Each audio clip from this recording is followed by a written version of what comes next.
بەڵێ کاک حاجی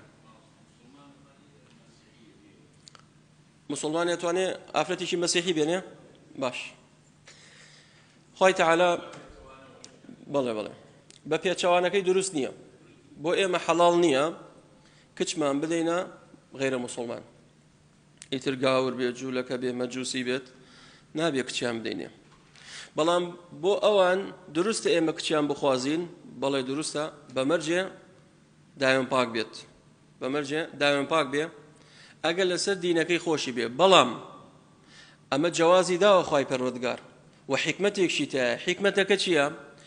زۆر جار ئافرەتان لەسەر دینی پیاوەکانیانە لەسەر دینی مێردەکانیان زۆر جار ئەو ئافرەتانی کە شوو ئەکەن بە موسڵمانە دێنە سەر دینی ئیسلام واز لەو دینە کوفرە دێنن